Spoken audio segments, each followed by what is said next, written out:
देश के गली गली में मोदी के गारंटी की चर्चा है और मोदी के गारंटी का विरोध क्यों कर रहा है विपक्ष। मोदी जी गारंटी देते हैं और वो गारंटी पूरे होने की गारंटी हो जाती है।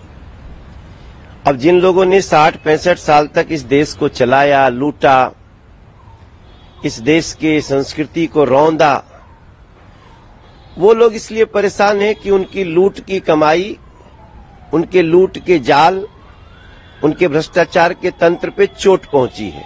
गारंटी ये भी है कि आपके भ्रष्टाचार के तंत्र पे चोट पहुंचेगी और नरेंद्र मोदी ने जब भ्रष्टाचार के तंत्र पे चोट पहुंचाने की गारंटी दी है तो वो भी पूरी हो रही है। तो ऐसे में ये देश की जनता ने नरेंद्र मोदी जी के गारंटी पे विश्वास कर लिया है और ये विपक्ष अगर इसका विरोध करता है तो विपक्ष इस देश की खुशहाली का विरोधी है, गरीबों के घर पे जाने वाली सुविधाओं का विरोधी है और शांति अमन से रहने वाले सुरक्षित भाव का विरोधी है। और ये देश विपक्ष को जवाब देगा नरेंद्र मोदी जी को तीसरी बार देश का प्रधानमंत्री बना के। ममता बनर्जी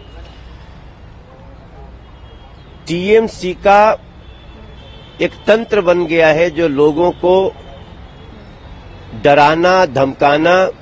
अगर टीएमसी के किसी व्यवस्था के लिए अगर बात कर रही है जनता तो उनको दौड़ा दौड़कर मारना, पीटना, बलात्कार करना, बेटियों को तरह तरह से यातनाएं देना। अब टीएमसी का टाइम हो गया समाप्त। 2024 में मुझे लगता है मेरे पश्चिम बंगाल के सभी लोग पश्चिम बंगाल को नरेंद्र मोदी जी के साथ जोड़ने के लिए उनको प्रधानमंत्री बनाएंगे, नरेंद्र मोदी जी को, और इसके बाद पूरी तरह से पश्चिम बंगाल में डबल इंजन भी देंगे। जी, तमिलनाडु में एआईएडीएमके उम्मीदवार कह रहे हैं कि कांग्रेस एक अवसरवादी पार्टी है, हर संभव तरीके से लोगों को धोखा देने का काम करती है। ये तो जग जाहिर है, ये तो सारे देश के उत्तर में तो था ही, पूरब में तो था ही, पश्चिम में तो था ही, अब दक्षिण में भी स्पष्ट है कि कांग्रेस पार्टी पूर्णतया भ्रष्ट है।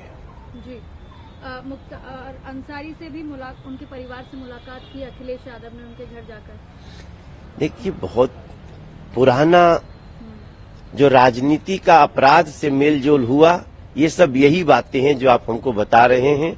अब न तो उत्तर प्रदेश में न तो इस देश में कोई इस राजनीति और अपराध के इस गठबंधन को सब लोग समाप्त करने के लिए तैयार हैं और देखिएगा उत्तर प्रदेश की 80 की 80 सीटें नरेंद्र मोदी। लेटेस्ट खबरों के लिए देखते रहिए MUZ न्यूज और ताज़ा अपडेट पाने के लिए चैनल सब्सक्राइब करना ना भूलें।